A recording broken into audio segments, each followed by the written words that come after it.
मनोज जरांगे पाटील उद्या पुणे कोर्टामध्ये हजर राहणार आहेत।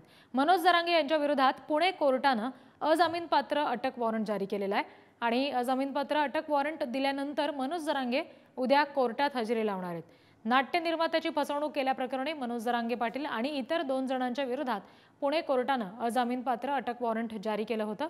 वॉरंट इश्यू करू नये म्हणून 2 तारखेला हजर होऊ असं मनोज जरांगे यांच्या वकिलांकडून सांगण्यात आलेलं। नाट्य निर्मात्यांच्या फसवणूक प्रकरणी जरांगेंविरोधात वॉरंट काढण्यात आले।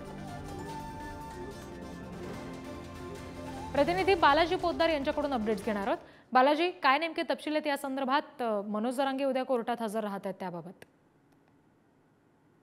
यांना अटक वॉरंट काढण्यात आलेलं होतं, मात्र त्यावेळेस ते उपोषणाला बसलेले होते। त्यानंतर त्यांच्या वकिलाने 2 तारखेला आम्ही पुणे कोर्टात हजर राहू असं सांगितलं होतं। यापूर्वी सुद्धा असं वॉरंट काढण्यात आल्यानंतर त्यांना 500 रुपये दंड जो आहे तो कोर्टाने ठोठावला होता आणि त्यानंतर ते कोर्टात हजरही झाले होते। त्यानंतर सुद्धा अनेक सुनावणीला ते गैरहजर राहिले असा सगळा आरोप यामध्ये आहे आणि नाट्य निर्मात्याची फसवणूक केल्याप्रकरणी आता उद्या मनोज जरांगे 11च्या सुमारास पुणे न्यायालयामध्ये हजर राहणार आहेत अशी माहिती त्यांच्या वकिलांकडून देण्यात आली आहे। अगदी धन्यवाद बालाजी दिलेल्या माहितीसाठी।